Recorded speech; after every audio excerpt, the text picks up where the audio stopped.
in tales from cultures across the globe and throughout history. But there are often striking similarities between such stories. All are found in tales from different cultures and different times. But what if there was more to these echoes than mere coincidence? 300여 년 전 정약전이 쓴 책에도 사람 닮은 물고기가 기록되어 있습니다. 전설이 전해지는 섬 거문도는 여수에서 남서쪽으로 2시간여 달리면 닿을 수 있는 섬입니다. 풍부한 어족 자원으로 북적였던 항구, 그곳에서 인어의 전설이 시작됐습니다. 여기 거문도에 인어전설 있다고 해서 왔는데요. 인어전설 혹시 알고 계세요? 모르겠는데 오래 살아도. 인어가 한다는 얘기 들어보신 적 없으세요? 없어요. 안녕하세요. 아, 인어 전설이 그런 전설이 있긴 있죠. 인어가 서도 저 뒷산으로 와가지고 서도 녹산등대 쪽 그 뒷산으로 올라왔다는 그 얘기를 들은 기억은 있는 것 같아요. 전설 속 인어를 만나러 서도 쪽으로 향했습니다. 잔잔한 바다가 펼쳐진 고즈넉한 항구. 매일 바다로 나가는 안병태 씨 부부를 만났습니다. 인어 전설을 알고 있을까요? 바다에서 올라와서 바위가 있대요. 이게 올라와가지고 거기서 이제 앉았었겠죠. 이거 영화 보듯이 보면은 차리고 앉았는 걸 모습을 그런 전설이 있다는 소리. 인어상이 올라오면 거기에서 거주를 인어상이 거기서 있었다는 거예요. 믿으세요, 어머니? 아, 그래도 믿죠. 옛날 그 옛날부터 내려오던 그 조상님들 유래인데 그럼 믿지. 그분들이 직접으로 그거를 거기서 살았다는 거를 알더라고요. 6년 전 낚시의 성지를 찾아 섬으로 들어온 부부. 현지인들에게 가장 먼저 들었던 정보가 인어 신짓기 이야기였답니다. 옛날에 인어공주가 여기에 옛날에는 이게 바닷물이 엄청 깨끗했대요. 여기서 하고 바위 위에 앉아서 쉬어가고 그랬대요. 바로 여기 바위 있잖아요.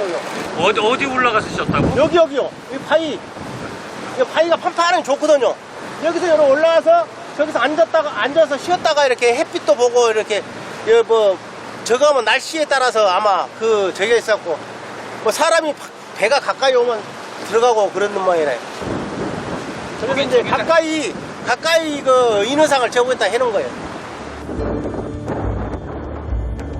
그 옛날 밤 위에 앉아 바다를 내려다보았다는 인어. 절벽 위에는 그 동상이 세워져 있습니다.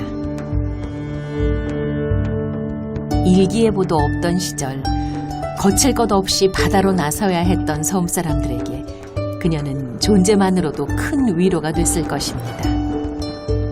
거문도에서 평생을 살아온 이귀순 할아버지에게도 인어는 특별한 존재죠. 상당히 도움을 많이 줬어요.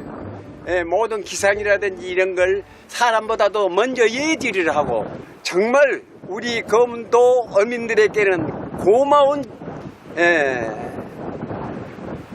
신짓개가 아니냐. 어린 시절에 본 신짓개 모습을 아직도 잊을 수 없다는 할아버지.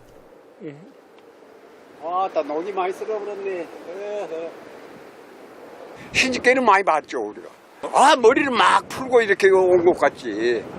예쁜 사람이, 예쁜 여자가 물개를 싹 이렇게 풀고 이렇게 우리를 향해서 이렇게 헤엄쳐 오는 것 같이 보이죠. 예. 아직까지 안 잊혀지시겠네요. 그럼요.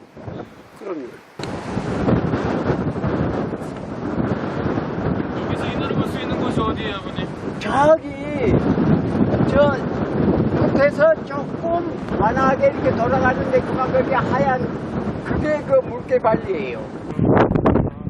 From August 1973 to December 1974, Gary Oppett, the original writer of this article, dwelt amongst the living wonders on the world's largest tropical island, New Guinea. Studying the flora and fauna with biologists at the War Ecology Institute, lecturing on ecology at the Lay Teachers College, and living with Stone Age tribal people. He wrote as follows. Between the 2nd and 7th of October 1973, I was travelling on the Papuan Explorer, a 340-ton vessel carrying cargo along the northern coast of Papua New Guinea, between Lai and Vanimo, delivering supplies and a few passengers to Wewak and Aitapi. During the 5-day voyage, I spent much of my time identifying the marine life that included large fish, sharks, rays, spinner dolphins and seabirds. On the 3rd of October, around midday, I observed directly in front of the bow a round, dark head on the sea surface that looked more human than anything else.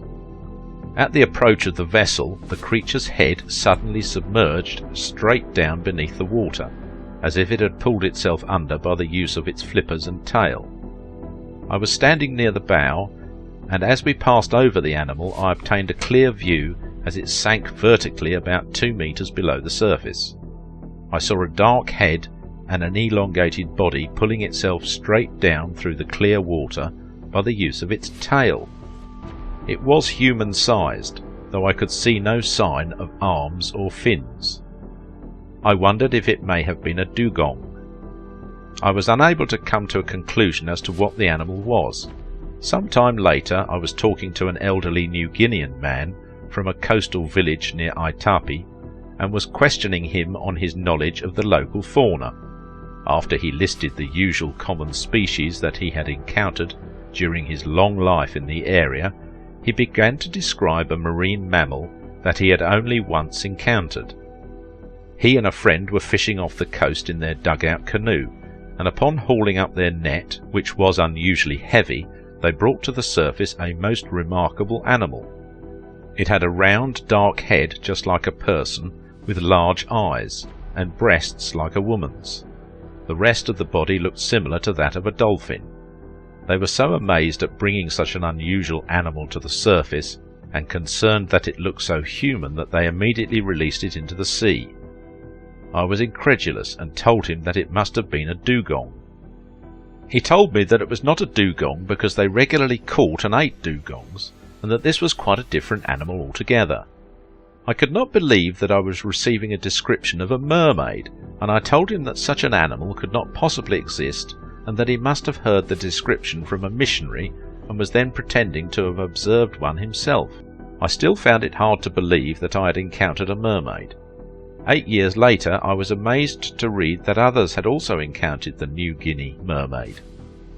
In Volume 1, 1982, of Cryptozoology, the interdisciplinary journal of the International Society of Cryptozoology, there is a paper by Roy Wagner, head of the Department of Anthropology, University of Virginia, entitled The Rai, Unidentified Aquatic Animals of New Ireland, Papua New Guinea. Wagner was studying the local people and their culture during 1979 to 1980, when he discovered that they were all well aware of a scientifically unidentified marine animal variously called Rai in Barok, Ilkai in Susaranga, and Pishmari, Pidgin English for Fish Mary, Mary being the word used for woman. They described the Rai as an air-breathing marine mammal with the head, trunk, arms and genitalia of a human, though the lower trunk was legless and terminated in a pair of lateral fins or flippers. The females had obvious mammalian breasts and a body covered in human-like skin, paler than that of the dark-skinned Melanesian people.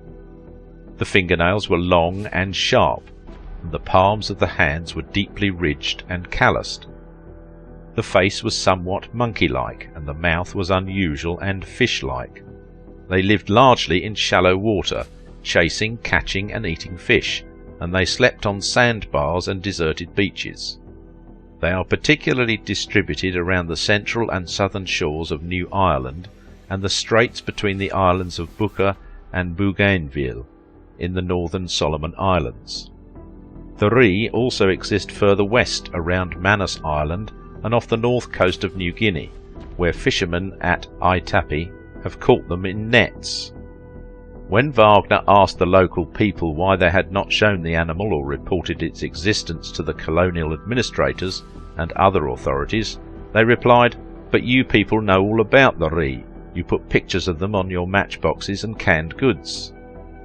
Roy Wagner found that the Ree were well known long before the arrival of Europeans, and that, like all species of animal that coexist with them, they hold a special place in the cultures of these islanders, who have stories that explain the creature's origin. Roy Wagner was shown a Ree swimming in Ramat Bay on the eastern coast of New Ireland, though all that he could see was a long, dark body swimming horizontally at the surface several hundred metres away.